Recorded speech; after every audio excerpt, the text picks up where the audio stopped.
Well, thank you for your answer. Now, I think we have spent the majority of the time on talking about the past and what you have achieved, different stages of your life. So why don't we try to move on and take a look at the future? Professor Nash, I would like to know, what would you like to do the next couple of years? Do you have any goals?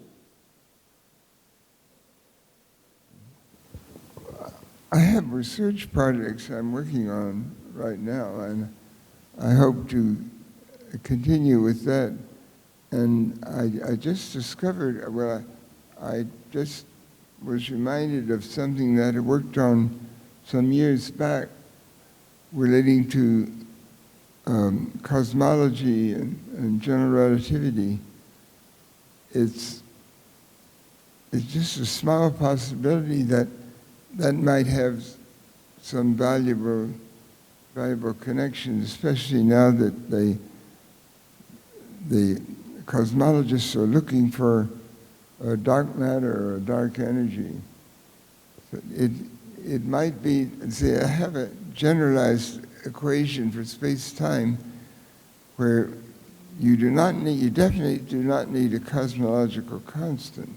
It was one way of Einstein's way of generalizing his vacuum equation, which he retracted later on because it seemed not to be needed. But he was in principle ready to generalize if it were needed.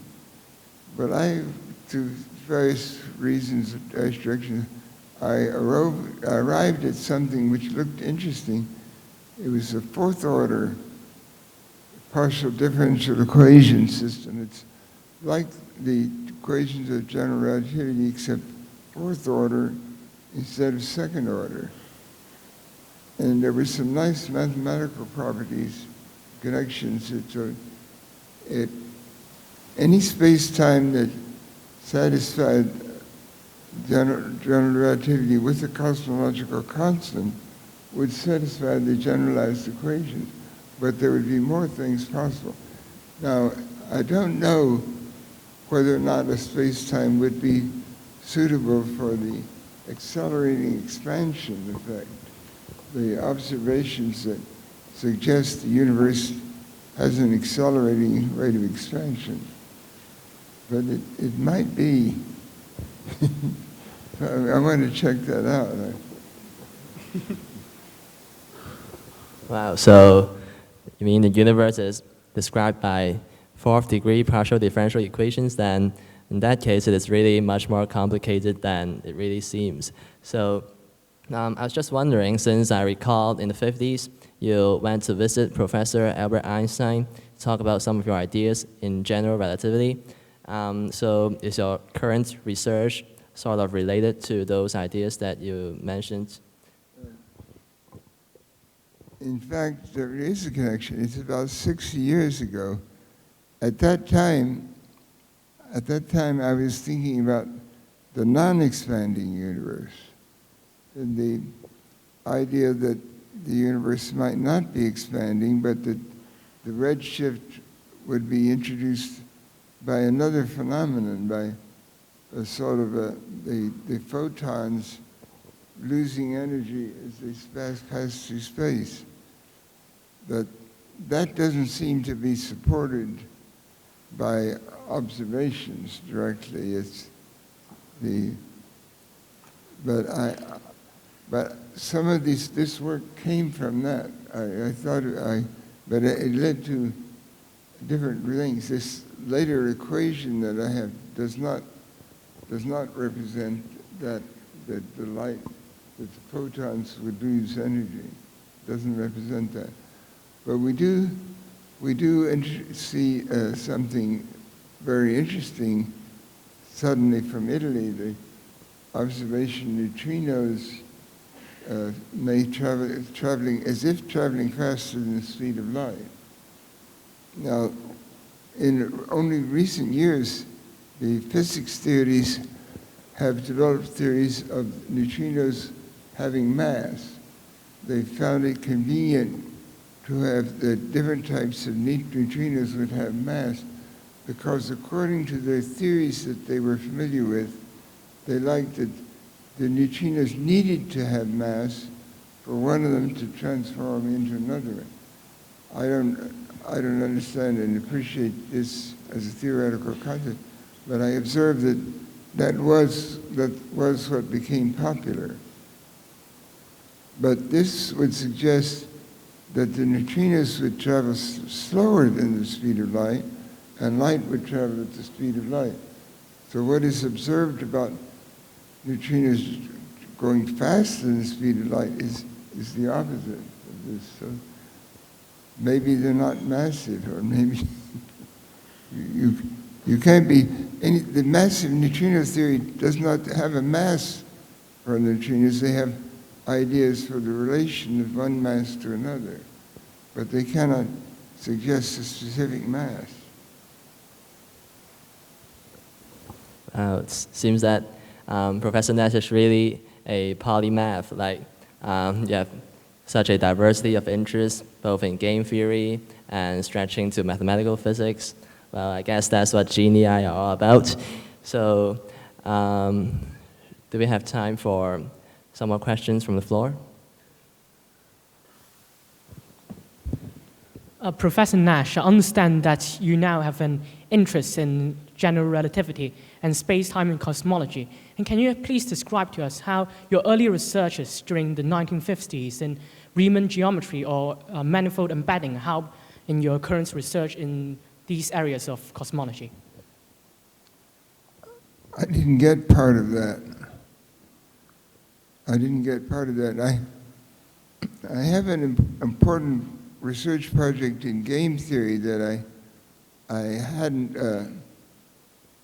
hadn't been able to describe, but I was talking about that recently. Is a cooperative game theory. It's really a lot of work in that, and I'm hoping to carry that forward, and I may have some collaborators. There have been some collaborators in experiments. But again, I didn't get the middle part of your question.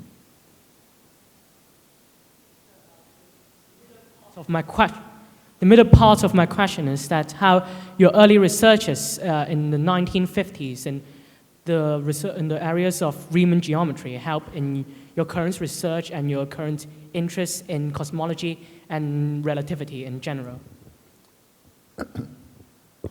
Of course, Riemann geometry is very much related to cosmology and Einsteinian general relativity. That definitely influenced me when I arrived in Princeton. Einstein was there. Also, John von Neumann and Oscar Morgenstern of game theory were there, so they could influence me. I could be in, and so I was influenced. And I was influenced to study manifolds. I also did some work on algebraic representation of manifolds. This became a paper. This was a nice paper. It was called Real Algebraic Manifolds. But I realized psychologically that this was stimulated by Einstein. But it wasn't. It was the manifold in space. Somehow the idea of curved manifolds in the flat space, embedding, and it had a relation. And then the isometric embeddings was also stimulated by Einstein, which, of course, goes back also to Riemann and Gauss, and some Italians like Ricci and Levi-Civita. This differential geometry it came into like practical significance in other areas of science with the work of Einstein. And Einstein wasn't the only one. in his time to want to use general differential geometry in that manner. He was the one who was ultimately successful in getting a theory that made sense in relation to physics. Do you believe that economic manipulation serves as the best political tool? Something about the political tool, what was it? Yeah. Do you believe that economic manipulation serves as the best political tool? Best political tool. Well, I have said that I've suggested that money in recent times has been corrupted by the Keynesians. But there's an interesting quotation from Keynes himself, which was written before the 1930s, and he was writing about economic consequences of the peace. About it's after World War I, France and Germany, France and Britain wanted to take a lot of money out of Germany as reparations for the war damages. But the level of this, the Keynes was suggesting at that time that the level of it could be too much, that it was not practical. Later on, there were other things that developed. There was a tremendous inflation in Germany, and the state essentially defaulted on all its debts.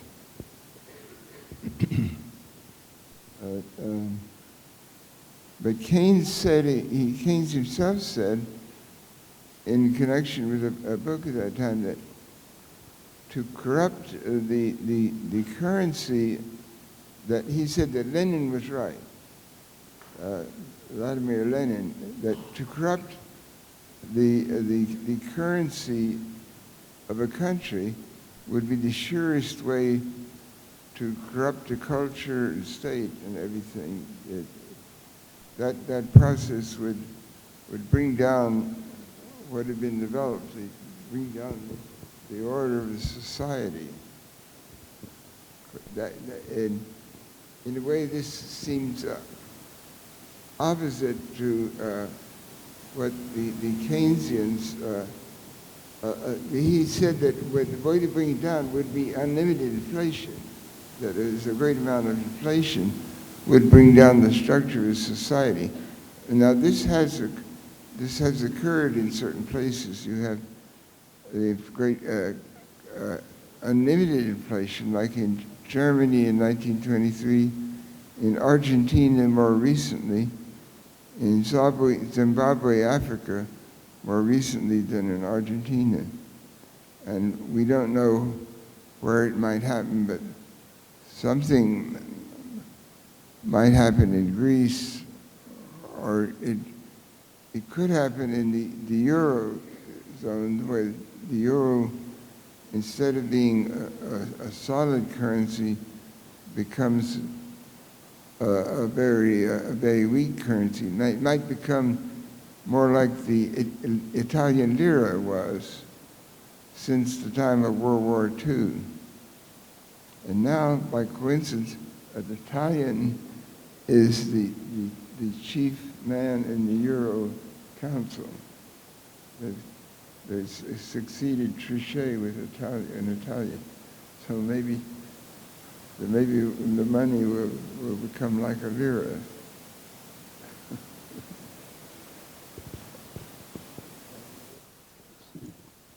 Thank you very much for your answer. So unfortunately, we only have 45 minutes today, so why don't we try to sum up a bit what we have talked about. We have talked about your personal life in the past, what you have achieved. We also talked a bit about the future, what your current research, what you've been doing and your goals. And we have had some very thoughtful questions from the audience, especially concerning the crisis of Europe, which I find very nice to ask for. So I would like to invite our MC up here again, and thank you very much for being here today.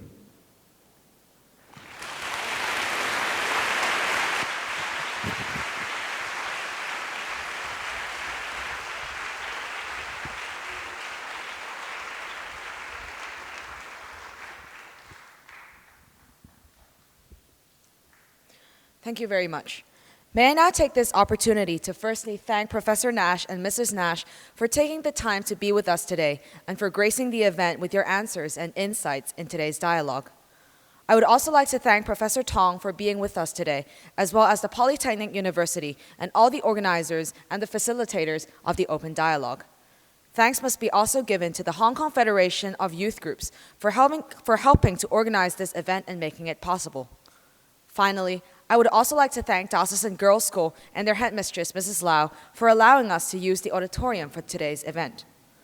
Before the event draws to a close, may I invite the guests seated in the first 2 rows to the stage to take a group photo with Professor Nash. I think we also have to thank the MC for doing a wonderful job of introducing and making everything flow so smoothly.